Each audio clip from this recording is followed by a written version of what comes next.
Are we? Yes, sir. Great. Hi, friends. Welcome to this edition of Dynamic CISO LinkedIn Live series. If you remember, and if you, follow my LinkedIn posts, We are live. um, at the beginning of this year, we decided to dedicate this entire quarter of January to March to the cause of. Great. Hi, friends. Welcome to this edition of Dynamic CISO LinkedIn Live. The cause of cybersecurity, and as a result, we are delivering a lot of focused content on various aspects of cybersecurity. Um, uh, a little bit of background before we get into this exciting conversation today, and I will also introduce my guest, which you may be seeing on your screen. Um, as the world slipped into the pandemic, followed by a prolonged lockdown, there have been a series of serious, severe cyber attacks, including the wide-ranging attacks coming from the nation-state actors, all of them exploiting the existing vulnerabilities in our digital infrastructures. Some of these attacks, like the solar winds, have proved very lethal and devastating. Besides that, there have been massive data breaches which exposed personally identifiable information of billions of users worldwide. It's unstoppable, be it social engineering, business email compromises, phishing emails, malware or ransomware attacks, or some other very sophisticated attacks. The scenario stays grim.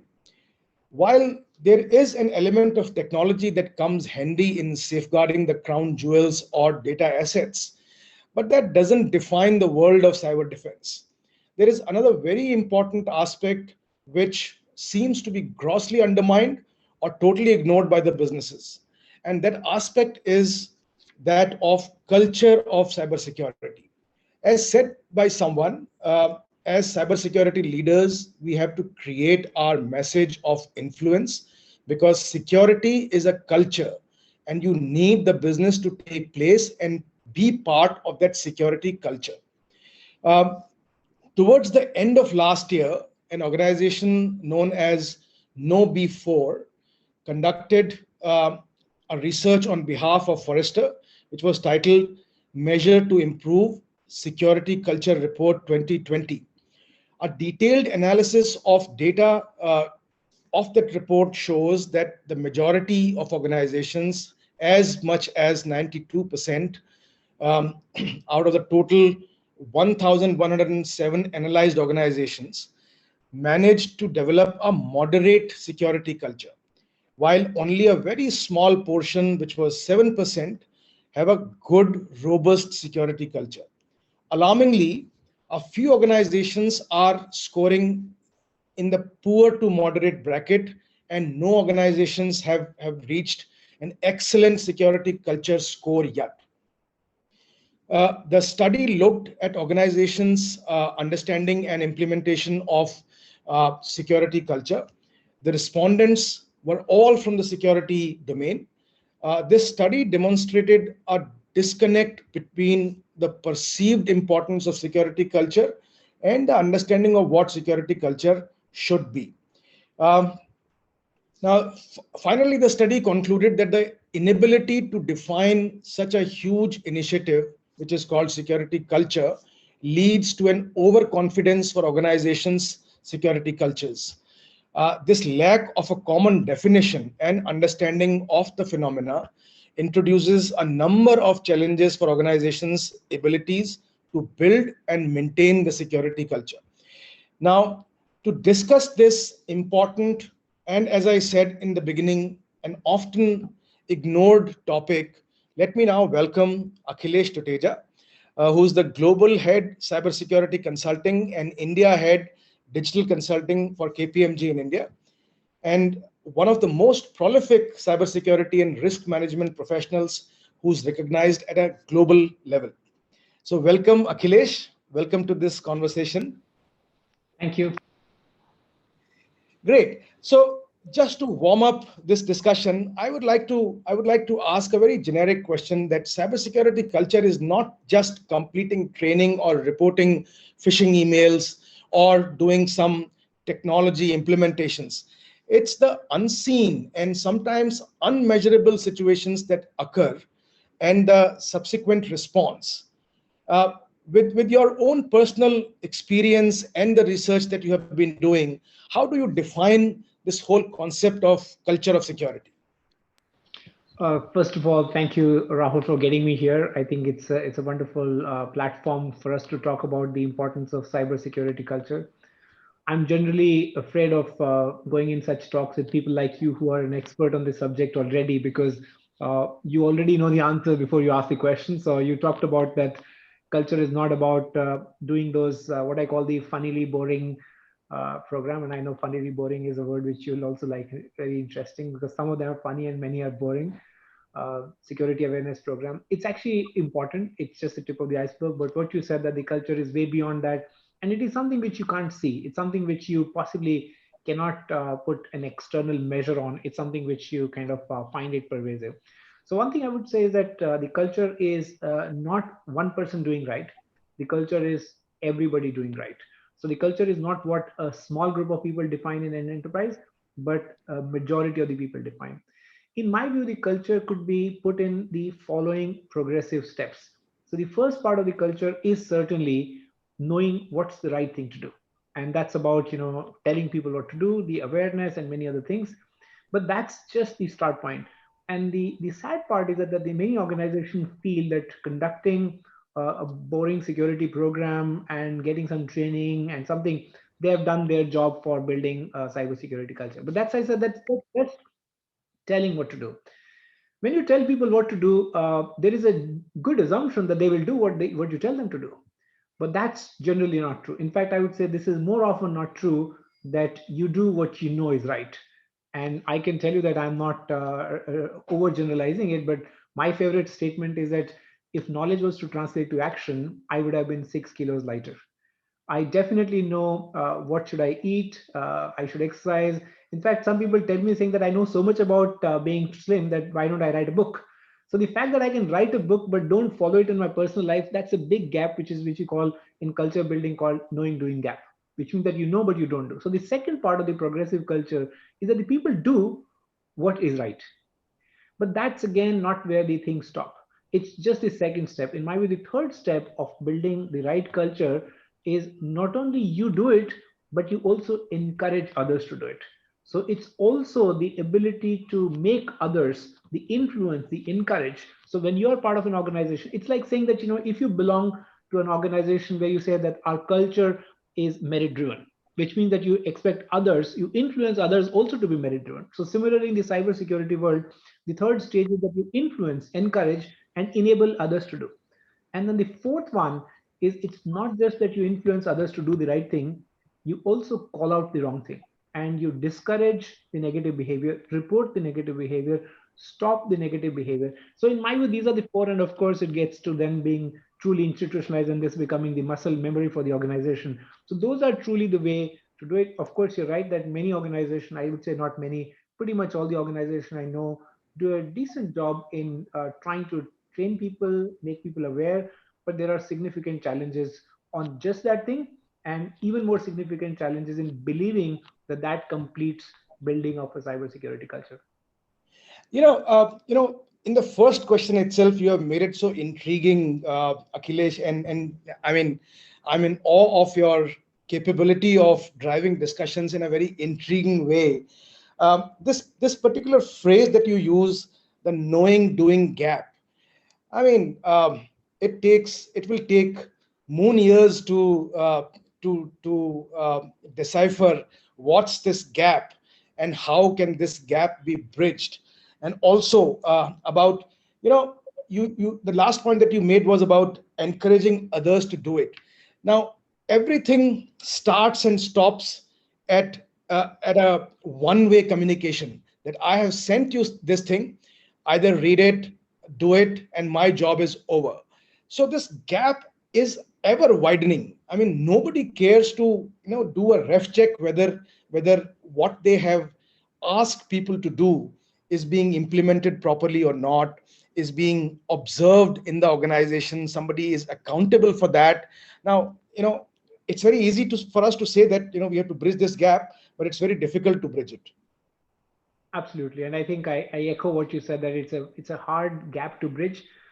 In fact, many times that this bridge exists unknowingly, unconsciously, and we may not know that we are not doing it, because many of these things become muscle memory, and you don't necessarily, and you assume that you're doing some of these things, right?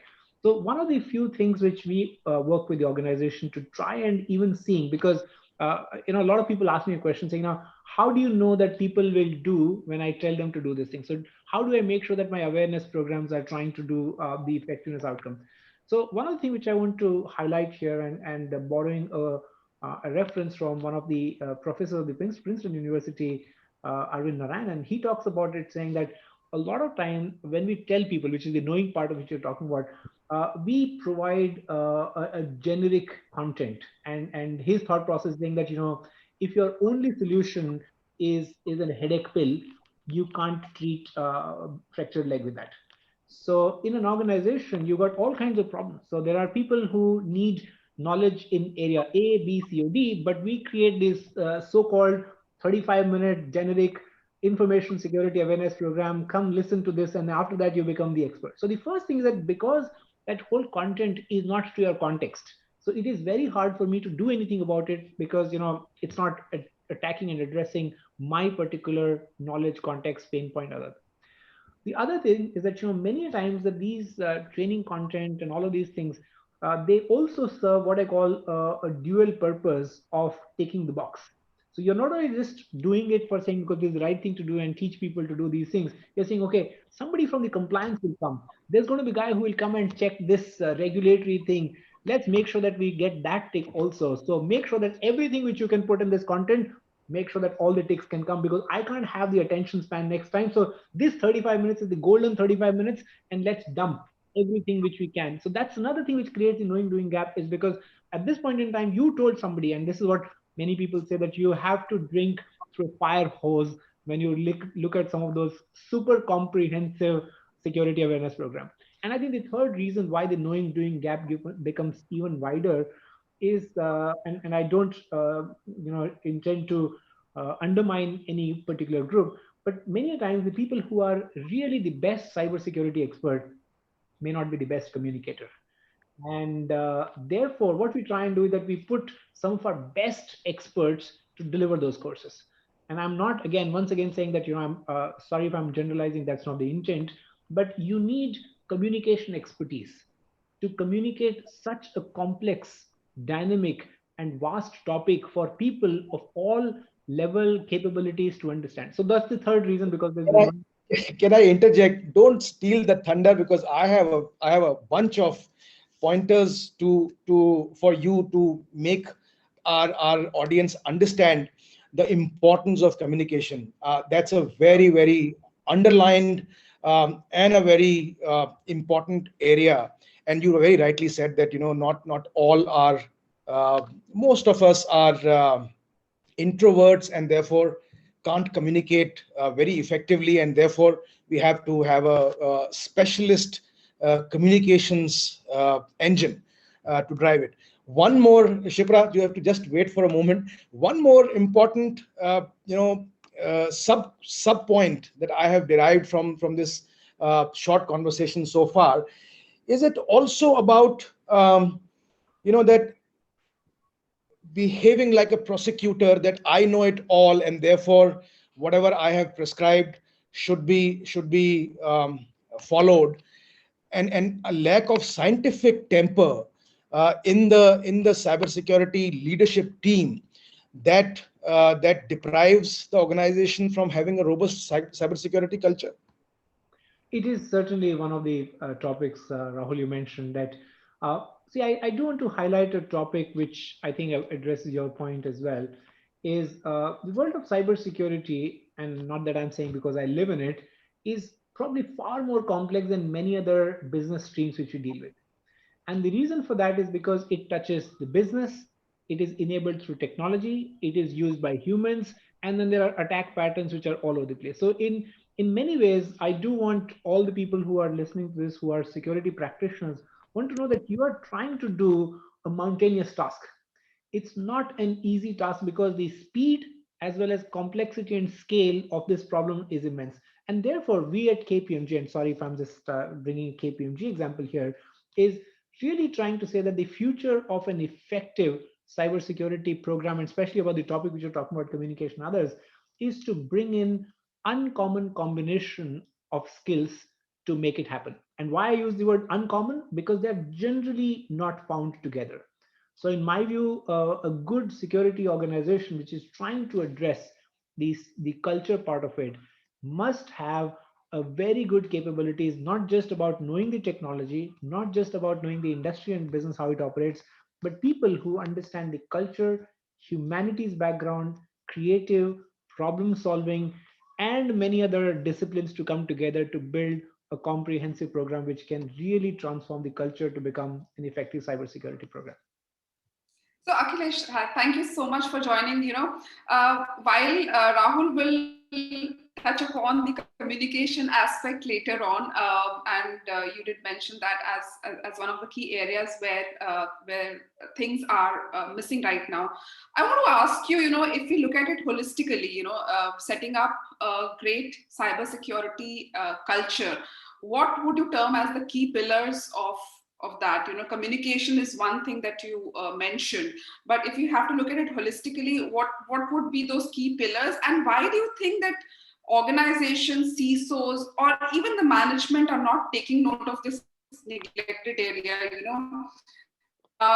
Even though they know that having a robust cybersecurity strategy is absolutely incomplete without a strong cybersecurity culture. So what's the reason why it's getting neglected, and what would you suggest as the key pillars of this culture, establishing a good culture?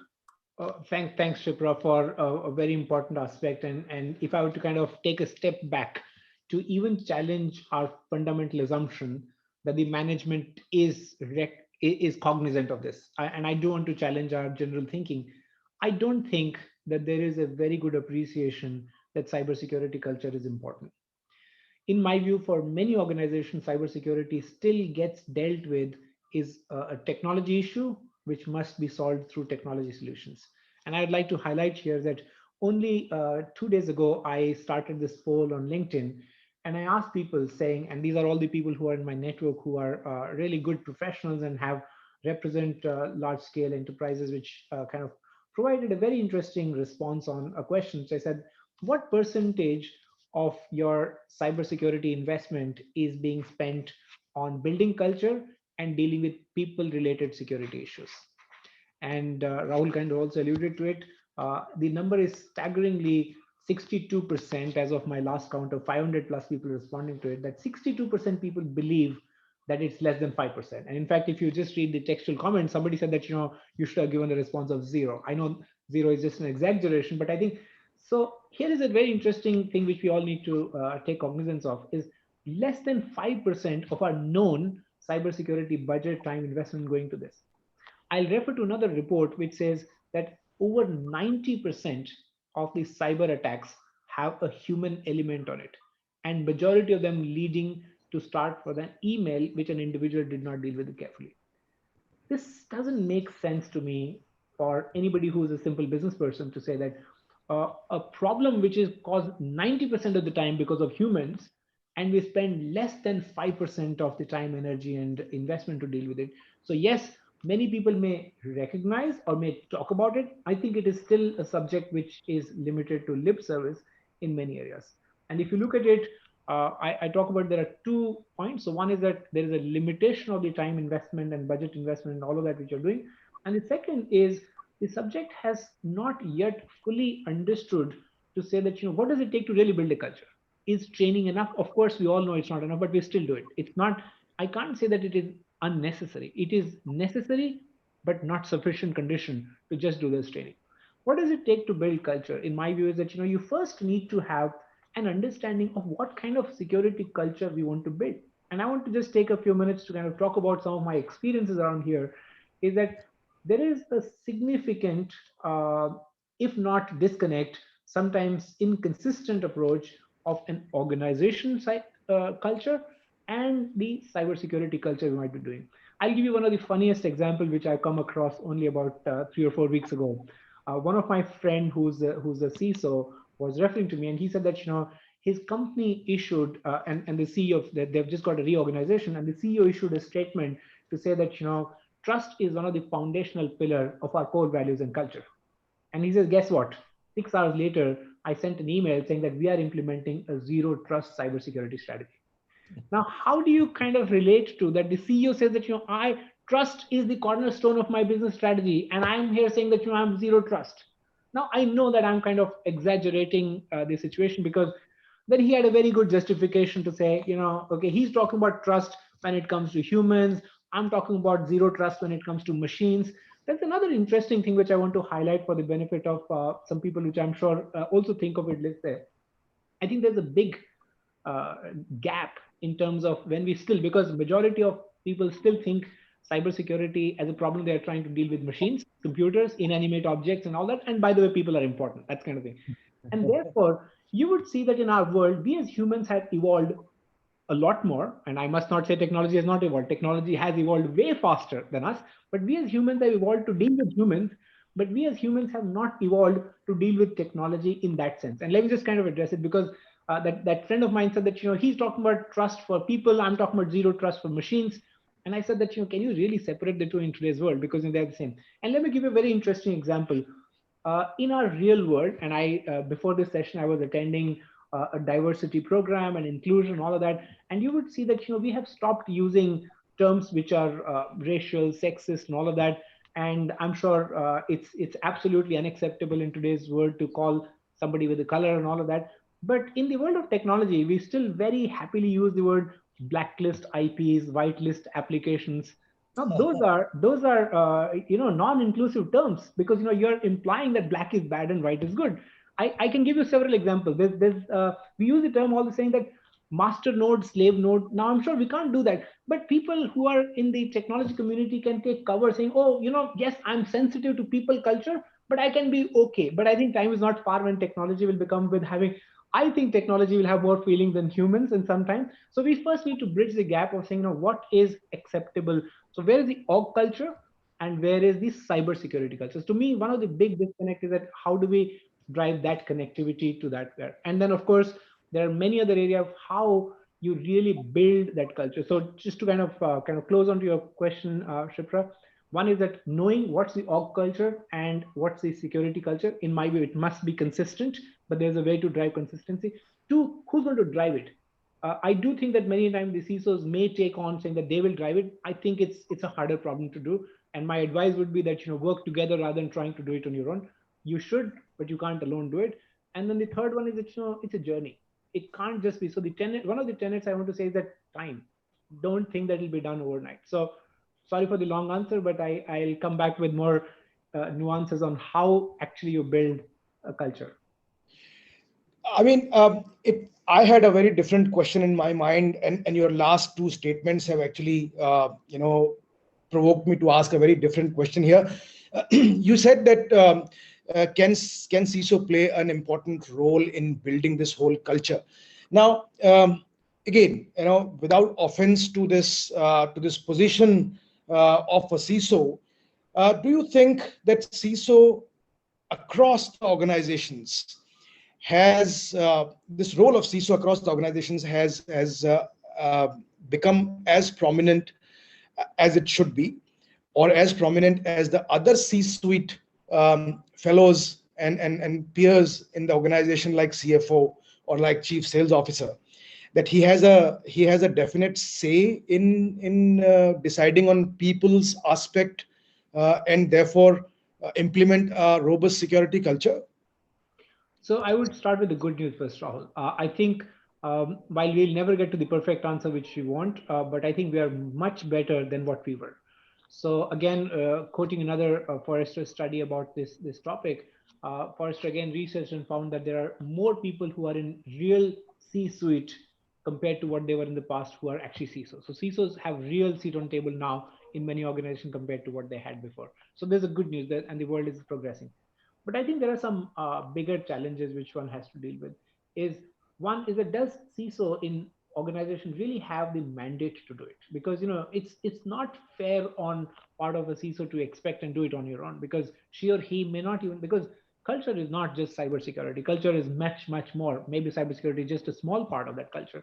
So it has to be collaborative. It has to be worked together with the many organizations have chief culture officer or chief HR officer, or the CEO itself himself or herself drives it. So I think that the second part is collaboration.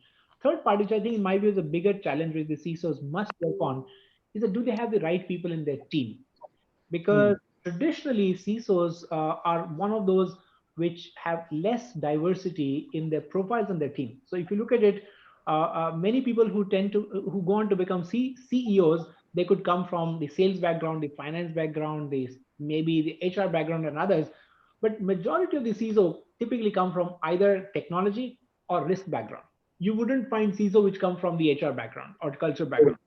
So therefore, and I don't expect that the CISOs to become expert, but they need to have people in their team who can deal with this kind of a topic. So I think having the competence within the team is important. The fourth point, which I will actually address, and I know this is an important topic for me to kind of address for the community becoming more generalized here, is before a CISO should go on to build the culture of cybersecurity for the wider enterprise, I think it's imperative that first they build a culture of good cybersecurity within their function.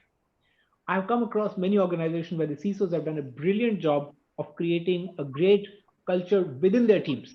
And only when you create a great culture within your team, you can go out and extend and project that to the wider team. And what I mean by that here is that there are what I call the progressive CISOs who look at that the role of a CISO is to enable business, enable transformation, and make business grow faster. Whereas the traditional model of CISO has been saying risk mitigation, my job is to make sure that nothing goes wrong, the risk appetite is much lower and all that. So first, you got to change your own model to be, and of course, I'm not saying one size fits all. For certain business, certain industries, maybe risk mitigation is primarily, other factors being secondary.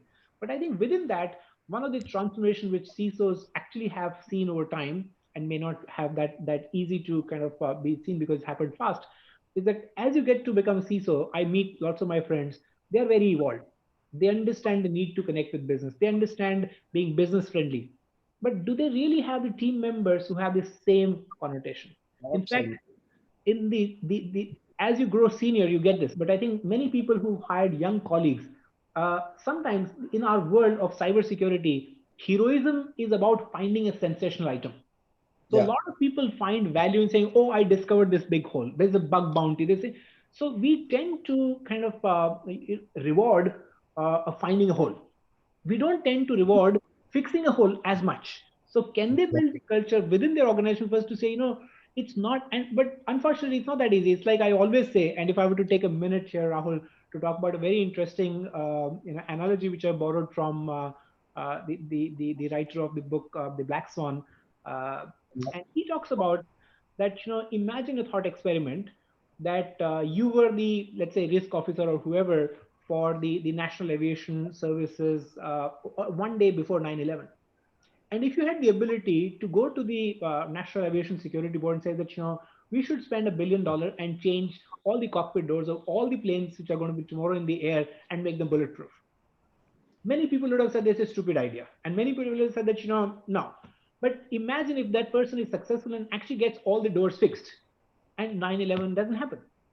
Would she or he ever get credit for averting such a big disaster? We will never know. So when you as a CISO do a lot of things proactively, you don't get celebrated because people don't even know how great work you've done. So I want to also call out to all my CISO friends saying that you are doing great job. In fact, your greater jobs are getting unnoticed. Only your less greater jobs are getting noticed. So can you build that same culture in your team saying that you don't have to be on the front page of the newspaper to be the best person? Many times, and I think in your profession, Shipra and Rahul, you guys are putting him in the front, but I'm sure you are bigger heroes than I am because you do all the hard work. So that is the second part of the culture, saying that can the CISO imbibe, saying, it's not about sensationalization. And then the third is, which I call that, can the CISO build the trust of the senior leaders? How many organizations where I know where tone at the top is very good publicly, and people will say, yeah, security is the most important thing. But the moment you shut the door, say, can you get the security guy to just get it done? So when others in the team will hear, how does the CISO get positioned? So get the confidence, get the buy-in. So it's a rather complex topic, but a topic which must be addressed systematically through a journey. No, shall I call it a can of worms that we are opening up here? Because, one after another, there will be many such controversial, discussions that might come up, and not everyone will like it. For example, so let me just break this monotony and take a question here.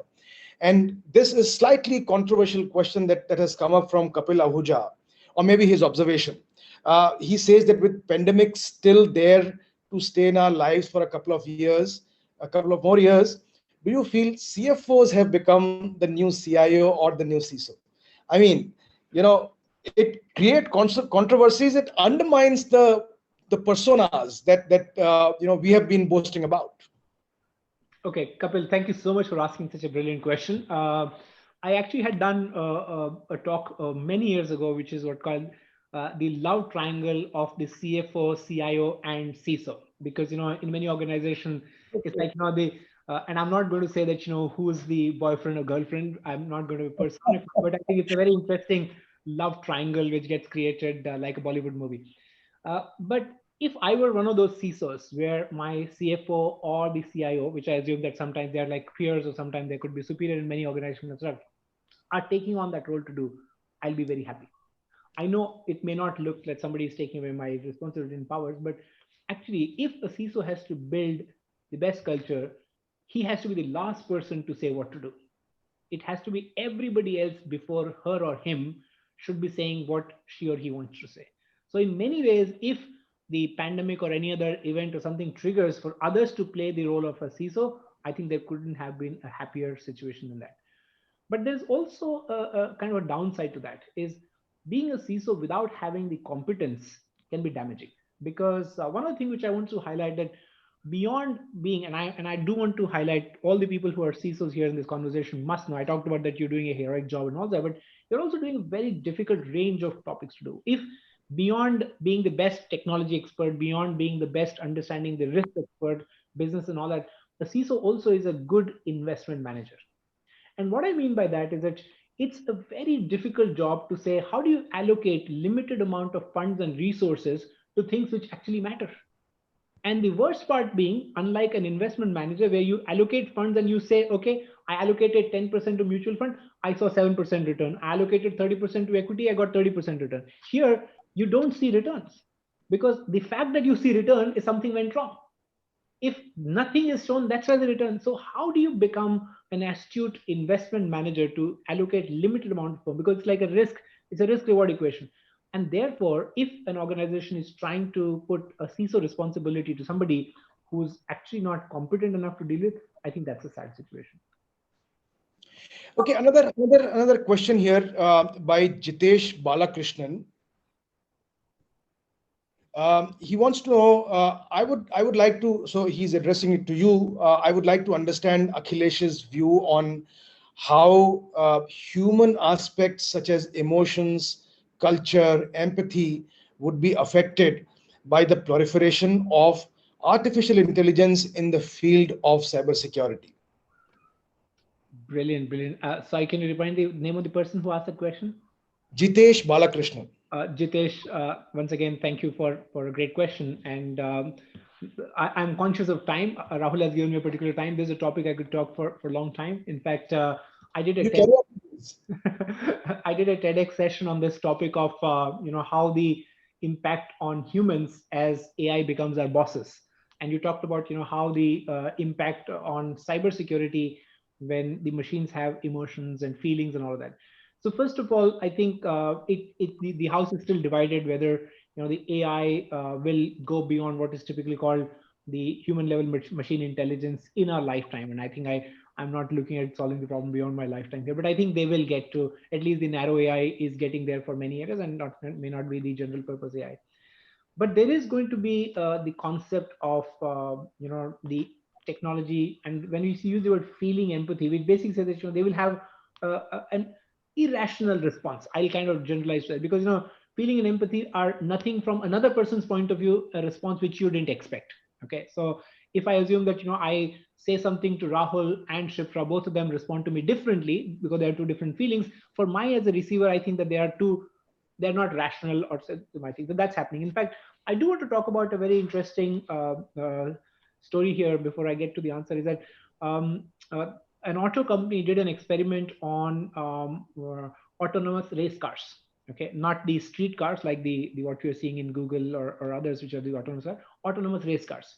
And they put an AI engine on top of it, and they got the first car which they built to race against the human driver, and the race cars learned how to drive against a particular human. It took a long time for the car to beat the human driver, but after several laps and learning, etc., the car beat it. And as you know that the race cars have a short life, the same company built another race car, not a different AI engine, but a different chassis. So they built a different hardware of the car and built and loaded the same AI model on top of that. Interestingly, when they put the car A, which is the first one, and the car B, the two cars have exactly the same hardware, exactly the same software. They've had a slightly different learning paths to get to where they got to. A is a very defensive driver and a B is a very offensive driver. And that's my way to say that the AI will have feelings. If you were to kind of think, because if you could say that a guy is driving fast and a girl is driving, I can't say rash because my wife will kill me for saying that, but differently. So those are the kind of, so the technology in the future will have some sort of a response which is unexpected response. I can't call it feeling something. But before I even go there, I do want to say that even today's technology has some feelings. Okay, I know nowhere close to the human feelings, but there's some feeling. And the way I describe it, saying that most companies tend to have good change management program for dealing with the change for humans, but we don't invest as much time for change management for technology. But technology has change management. So imagine a core banking system and you bolt on a new mobile banking app on top of it. It doesn't work as well, right? As you would look at. That's why I call a little bit of change to, so as humans react to change, the core banking system also reacts to change. It's like a funny argument here, but as we get onto that, where AI will have different learning paths and there's the same machine program to do something will have different thing, it'll have a very different implication for cybersecurity experts. Because as we all know, the cybersecurity expertise thrives on pattern detection. So we say that this is good behavior, this is bad behavior. So when an email comes and it only shows me what's text, good behavior. But when an email comes, drops a malware and starts to trip with my operating system, bad behavior. Now imagine that in AI, you can't differentiate between an acceptable behavior and an unacceptable behavior. How horrible will it be for us to build cybersecurity programs on top of that? That's first example. The second example I want to give you where it'll become very difficult, which is kind of example here and now, which is pretty much, and we don't have to go too far. It's not exactly as feelings as you're talking about here. Is in the classic world where we deal with the classic technology or the SDLC based models, as I call it, the only way the cybersecurity expert got some degree of comfort is saying that before you put a program into production, test it thoroughly. All kinds of test cases, very comprehensive. And once you put it in production, lock it, and only authorized people can change it. So if you do two things, which is tested thoroughly and locked it tightly, I think you're good till you not change anything.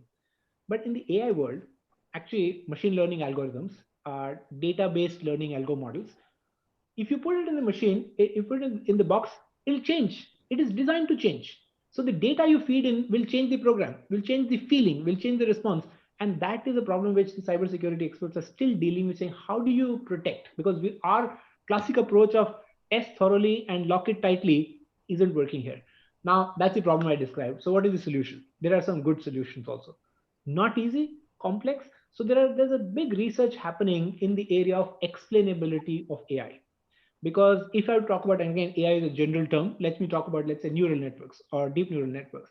Those work on the concept of layers. And we don't see what's inside the layer because they're black boxes to us. We only see input and we see the output. Typically, the classification algorithm and those kind of things work like that. If we can build, and we are now building a little bit of, seeing under the hood, what's happening within the layer, what's happening.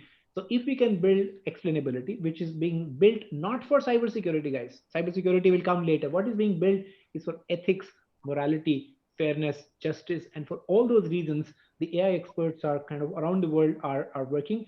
Again, I have contributed to a model for KPMG on how do we build fairness, openness, transparency in AI model. And that's an area in itself. Hopefully the learnings from that will feed us as a good cybersecurity models to make sure that we deal with some of those unexpected behaviors. Oh my God, you are such a random house and a Webster for the cybersecurity. I Yeah, mean, I totally love the examples and the analogies that you give. One can, even a person like me who is not a cybersecurity expert can actually understand and relate to it. Before I actually ask the next question, just your opinion on something. When we're talking about machines evolving in terms of intelligence, in terms of emotions, empathy, do you think that there will be a time when CISOs will need to look beyond people as part of their culture? They will need to incorporate machines also in their cybersecurity culture strategy, incorporate their thinking and their emotions into it? I think to a large extent, yes. I can be misunderstood to be trying to be pretending to be an expert on psychology and philosophy, which I'm not. But I think there's a very interesting part of me which feels that it'll do.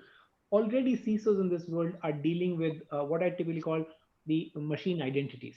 Because see, the way we dealt with human identities using an identity management program, the machine identities are here, and there the anomaly detection and many other things are coming already in play. But you talked about what the CISOs will do and about how the machines will do. They're not able to even deal with the human emotions and all that, and the random machine movements. I do want to kind of talk about one very interesting point, which or again there's a joke which I talk about in this kind of situation. Again, there are CISOs and there are CISOs. I come across, and again I would say many of the friends I work with, they're very progressive, they're moving fast, and they're trying to change their strategies. In fact, I always say that if your cybersecurity strategy is more than 2 years old, then you are anyway, you got to worry about it. You might lose your job, because 2 years is a long time in this world.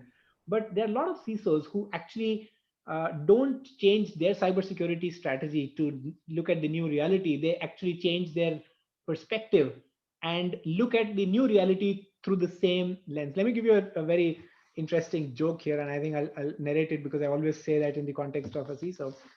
This is a story of a CISO and a frog. And here a CISO is trying to fit the strategy for a new reality, and he says, I want to do the experiment, saying that can a frog jump when its leg is cut? So he takes a frog, puts it on the table, and says, frog jump. And of course, we assume that the frog can listen to the CISO, because most people can listen to the CISO. So the frog makes a big leap and jumps. And then he takes a scissor and makes a cut, and one leg of the frog is gone, and says, next, CISO screams saying, jump, frog, jump. And the frog still jump, because it's like, what 4 legs, 3 is still good enough. And the next CISO goes and cuts the next leg. Now the frog is left with just 2 legs. It says, jump, frog, jump. This time frog is in pain, but frog still makes a crawling impact and does it, and he doesn't cuts on the third. And frog crawls and finally goes and cuts the final and 4th leg of the frog. And this time he says, jump, frog, jump. And the frog can't jump. CISO is angry and he screams louder, saying, jump, frog, jump. Frog doesn't move. He writes his hypothesis saying that, a frog with no legs is deaf. So if you live in the old world, you can live with your old cybersecurity strategy. It'll work, because then the only thing you'll say that machines have no emotions. I don't, and by the way, machines have no emotions. We haven't proven that yet. But the thing is that as a CISO, we got to change if we have to change with the new reality.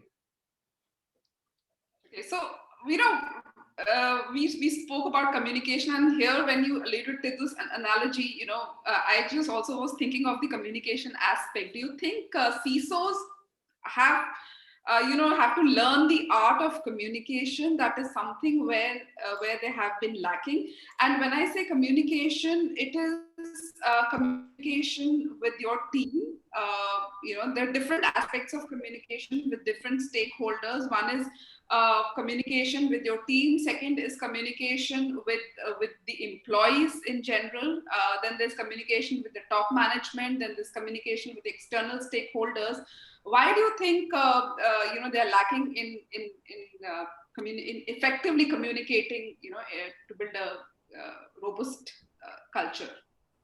Or just to put it, just an extension of this, should in the absence of having communications as their core capability, should they depend on a specialist communications team or a person that they feel is good at it? So thank you so much both Shipra and Rahul for this.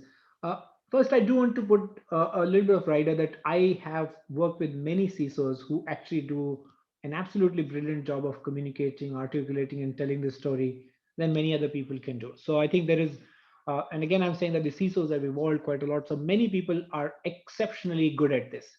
In fact, another check to look at this is that a number of companies which have come out as a startup, and especially globally around the world, which have actually been started by security specialists and CISOs. If they weren't good enough in communicating and telling the story, they wouldn't have got the funding. So the fact that there many of them have got the funding and all of that, I think that tells a good story. Also, you these days don't hear many organizations where the senior management is not buying into the thing. So I think the CISOs do have many of them have good communication. Where the challenge comes is that is the same capability there across the enterprise, because one person can't deal with everybody. So what we see is that given that the speed with which technology is changing, we tend to bring in a lot of people with technology first capability. And I'm not saying that people who have technology first can't be a good communicator. They are in many situations, but I think the amount of time, attention, and focus given to communication aspect is generally less compared to many other hard skills. So here's been my kind of learning that the people I see very progressive see, so they actually invest a lot of their personal time in coaching, guiding, mentoring their teams, and they get better. And many others have actually gone out of the way to learn and acquire communication as a specialist skill, because one is to know how to communicate and the other is to have this as a specialist skills. So over time I'm seeing that the CISOs have become much stronger and much better. And I must say that I hear many of the talks on the dynamic CISO platform, which you guys have wonderfully created. I see some exceptionally great articulation there. So I think it's, but what is important, and I think both of you have highlighted that this cannot be you. There's also another thing saying that you can't over communicate ever. There's nothing called over communication. So got to do more.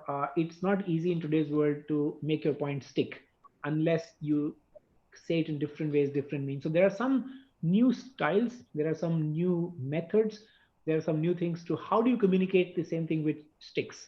Storytelling is one of the good examples. Real life example, empathetic connection. So there are many such ways by which CISOs should invest, in my view, more time on effective communication. Last point, as I said, that you highlighted, Shipra, that they not only deal with their teams and internal. CISOs have become a big part of organizations' growth agenda.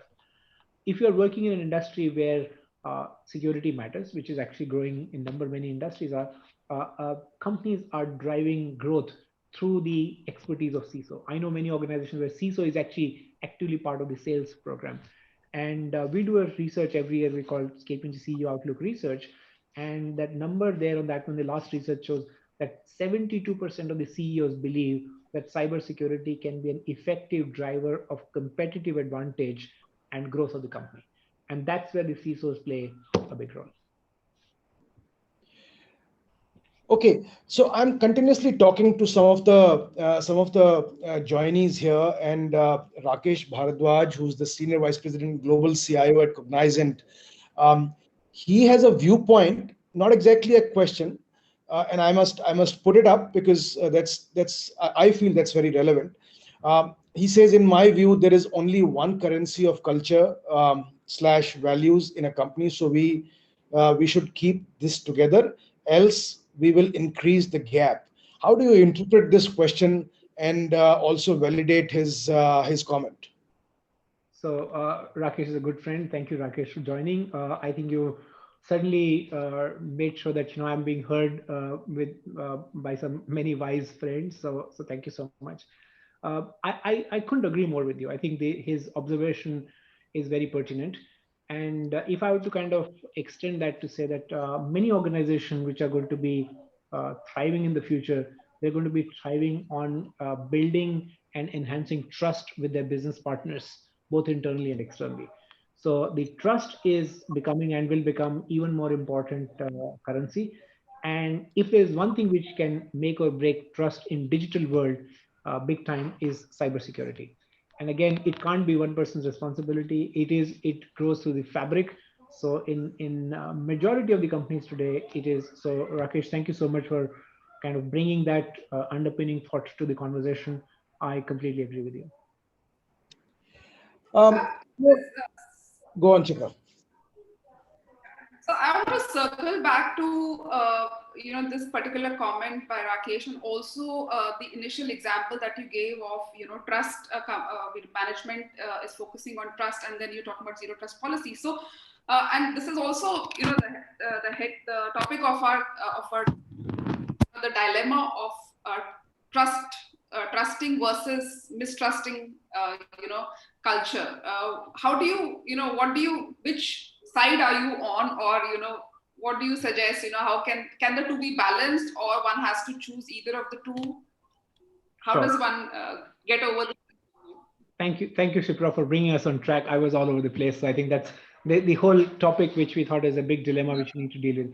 Let me just go a little bit, I would say a few steps behind, and try to bring in some of the acquired knowledge. This is not I'm not an expert, so those of you who possibly are better expert than me on human philosophy, please pardon me if I'm saying something which may be overgeneralization, misunderstood. The concept of trusting people has a very deep rooted implications. In fact, the research goes as far as saying that our baby is born evil, good, or neutral. Okay, it starts from there, saying that before I trust somebody, I should know, are they born with a DNA or are they created that way? And interestingly, there is not a good I would say 100% alignment of philosophers on whether the babies are born good, evil, or neutral, evil. There is a general belief, more so in today's world, that the babies are born good, although it contradicts with the view which Freud had, that the babies are clean slate. And if I were to share with the group a study which has been done several times over in several cultures to test whether the babies are born good or not. And the way it works is that they take 7 to 12 months old babies who, of course, can watch a movie, and they show them a movie wherein there are 3 characters. So there is a character, and the characters are in the shape of triangles, squares, and circles. So a blue triangle is trying to go up the hill, and there's a red circle trying to push it down. And here comes the yellow rectangle, tries to save and makes the good person go up. And they make babies watch that movie for a few minutes, and at the end of the movie, the babies are left in a room where these 3 characters are in physical forms available. And more often than not, it's been observed that the babies continue to choose a good or helpful figure. So and they've conducted these movies in different color shapes, so that it's not that always you pick up yellow triangle because babies love yellow triangles. So they've replaced the yellow triangle with the red circle and change their roles as good and evil. So generally, there's a good belief we can have in today's world. Of course, not 100% scientifically proven that kids are generally good, and that's, I think, also the most organization I know, they say we trust our people. Uh, Now, the interesting thing here, and I'm going to be a little bit controversial here if some of you follow a different approach, is I've heard this phrase from many security experts saying, our philosophy is trust but verify. I'm sure you guys have heard it. Many people have heard it. And I went back to, actually, because when I hear trust but verify, my mind gets divided into 2 parts. Are you trusting or are you verifying? Because if you trust, you don't need to verify. And if you verify, then your first statement is just a statement, it's a lip service. So then I went back to say, what is the origin of this trust but verify? And interestingly, it's got a Russian origin. So this is a Russian proverb, which I no way can pronounce it here because my Russian is not very good. So this proverb came into existence during 1980s Cold War. And I think it was between the USSR then and the US, and the president of the US started to use this phrase, trust but verify. I think those political times might be okay for us to accept trust but verify, which basically say, yeah, you're saying something, I hear you the way I want to hear, you say the way you want to say. I think organizationally, if you say trust but verify, I'm not saying that stop using it. I'm not saying it's a bad idea. It's a controversial thing in my view. But I think be clear, are you saying trust or are you saying verify? Now, one could say that I'm not doing unconditional trust. I'm not doing blind trust. I trust, but I verify. But then I think it should be saying, it has to be said in a manner saying that what matters to you most. Now, the situation will be that in many places, You could trust and verify only for anomalies, which is what I call a trusting organization, where you focus so much on detective controls and give people generally the freedom to do the right thing and expect that they will do the right thing. Why? Because one, babies are born good. Two, because you are a company which trusts and instill trust. So that's like one kind of an organization. You put a lot of effort to say you detect, you have enough capability to detect when somebody is not good and hit it hard. Not only just hit it hard, make a great example out of it and make sure that the other extreme, which many organizations also follow, there's no right or wrong answer, which is actually block it so badly that I only control. And I don't need to then trust because I control everything, which is basically the zero trust model kind of thing, which is, every time you got to authenticate, every time you got to do it. Now that model is also good and works in certain situations way better than this trust model which works. So I think the first is that there is no one right answer. There are a few things which you need to keep in mind. The first one is that whatever you do as a CISO align with your organization principles. If your organization principle says that we are the high trust, unconditional trust, we seek trust and give trust, then I think it's better to align with that and build great amount of capability and very hard to do it. It's actually easy to operate a zero trust environment than to operate a trust inhibited environment. So it's going to be hard on your part. And you should go and tell your CEO saying that because of your philosophy, I got to invest more money. I got to be more vigilant. But that's,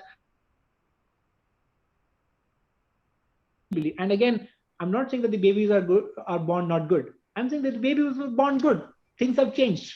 They've come into the work maybe 20 years of their life. They've acquired morality, their life event. There's also another research which says that it's not the genetic. So then I belong to that category where I trust more on the life events, and I say, and I'm also the guy who believes in the normal distribution of statistics. There are going to be outliers, so I can't. So then you go with the strategy where you block things, but then you be bold in saying that we block things, and then don't make exceptions. The problem is that if I were to say the problem which I say in the trusting organization, we don't have enough detection, and in non-trusting organization, we don't have consistent mechanism. If you are XYZ, you are okay. You are ABC, not okay. So people don't like that kind of thing. And of course, with all of these things, not just putting the control in place first time, but monitoring and doing the right thing every single time. The trust building or the culture building doesn't happen in 3 days. It takes long time, and every inconsistent action to your trust model actually brings you back many months. So be careful, whatever trust model you do. And you said that, Shipra, right? You could be an inherently trusting, or I wouldn't use the word mistrusting, but zero trust kind of a model. Both are good. Wonderful. So, Akhilesh, as we come to an end, unfortunately, we have to, because of the paucity of time. I have one last question, and that might also ignite a long answer from you, and I'm okay with it. When we say, a good cybersecurity culture creates stronger customer trust, and it also helps in establishing your brand equity, brand loyalty. And clients certainly don't want to do business with any company that they know has been breached and where the data is not safe. And then comes this sudden blow of solar winds. Um, I mean, the details are still not known, what happened, but the CEO, in a very bizarre statement, says that it was a fault of an intern in the company due to which this whole thing unfolded. I mean, how can such an irresponsible statement be made in the first place, and that too in public? Secondly, how does companies such as this deal with this whole culture of cybersecurity? So Rahul, first, an apology to start with that I will stay away from commenting on SolarWinds incident No, because it's please, got please a, don't. I just took that example. I don't I yes, don't expect you to make any comment on that. But I mean, yeah, analogically, if you draw yes, but something. I picked that. So I'll stay away from making the comment on that, and because I'm sure there are more details and it can be misunderstood here. But specifically, your topic about does trust create good growth? Does trust create business benefits? I think it does, and there are many examples, and I can talk about. But in the interest of time, I'll actually draw your attention to the other side of it. One that we prove that the trust creates growth, which is actually many examples, but does not good culture, not good trust create challenges? I would again like to quote work done by one of my other friends at Forrester, Jinan Budge. She is a wonderful analyst at Forrester, and she wrote a paper on saying how can a toxic security culture kill innovation. It's a brilliant piece of work she's done, where it talks about that, if within the CISO organization or in the enterprise, if your culture is toxic, then you will actually be the biggest killer of innovation for the company. And there are several examples she's given to illustrate the topic, and I would like to kind of borrow some of them here, is which basically says that, if you by design are a rule-based, low-risk appetite and not looking at things from a different perspective, security function, there is no way an innovation can ever flourish. Because anything which is innovative is likely to be breaking the normal, is likely to be. So there's a first very simple thing, that the toxic culture, or what I would say that the closed culture of cybersecurity, don't let an organization do non-linear innovative thinking. The second thing is that it also creates the concept of internal mistrust, that even when you say something, people say, oh, I don't believe you. So you bring down your credibility in such a strong manner, and then you start to use this as a gatekeeper or a compliance kind of function. And anytime we have seen that, in today's business world, it's not about, A versus B, it's about A and B. And that's another reason because of which the speed of internal projects and many other things kind of slow down. And of course, last is that the regulatory issues can be quite substantial. So these are the three reasons because of which I see that the badly organized things can deliver less growth, but there are also good examples of how great organization.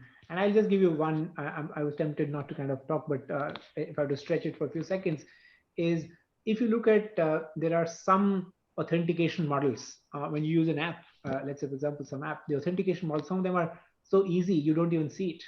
They're not less secure, they're actually same or more secure, but they make it convenient for you to use it. So there's also a very direct correlation between convenience, speed, and growth. So if you can make security not as a breakpoint but a great enabler of great experience, I think you will deliver better growth outcomes. Okay. While we were discussing, there's a question that has been asked by your own colleague, Pratik Johari. He says, in your opinion, should we change the popular narrative to one which puts more spotlight onto the successes rather than the failures, which are breaches? What should be done if that has to be achieved? Interesting question, Pratik. Thank you so much. That at least makes me believe that my team also listens to me, because I always thought that I'm like a broken record. People don't listen to me. So thank you, Pratik. I think it's a tough one compared to many others, because there is a general shortage of attention span in the minds of executive, and a lot of people will tell you that only bad news gets attention. And again, I'm not from the media industry, but I think the media industry will tell you that if you're to get the attention, you got to find a way to say, what can go wrong. So there is generally a belief that, people will get much stronger attention to failures. But there is a changing corporate philosophy these days saying that, celebrating success can bring more success. So success breeds success and all that kind of concept. And it is growing in many organizations. So I see security function, which is now more embedded in product development areas and many others, getting as much accolade as the product development team. So there are some good examples of that. What can we do to celebrate more and do many things around it? I think if we can bring in the concept of quantification of risk, which is very hard to do, but again, many progressive organizations started to do. If you can go on to the quantification of risk mitigated, which is not easy, but not impossible, I think that's another way to celebrate the good part and the successes of the organizations. That's what I would say in a short time. Great. I think So, for the benefit of our viewers, listeners, my esteemed delegates who have joined us on a fag end of the week, Akhilesh has agreed to do a series a series of discussions with us. The form may differ in the future, but we would like to utilize the wisdom, the powerhouse that he is in this series, and there will be many more such invigorating conversations that I would like to have with him. With these words, thank you very much, Akhilesh, for sparing time. I know, for you, time is absolutely money. For us, it is great content. But your valuable time spent with us is of a great deal for us, and we would like to engage with you in the future, as we have discussed, for many other topics that you have suggested, that you will share your wisdom on. So thank you very much, and let's close this discussion on this fantastic note. Thank Thank you you. so much, Akhilesh. Thank you very much, Rahul, and thank you very much, Shipra. I must say, you guys are doing a fabulous job. Dynamic CISO has really taken the agenda to a very high and important level. I think if the Indian CISO community has evolved, I think a large part of the credit also goes to you guys. And I'm really fortunate to have had a wonderful partnership with you, and will continue to do so in the future. Thank you so Absolutely. Thank you very much. Thanks a Thank lot. you so much. Thank much. you. Bye. Bye bye.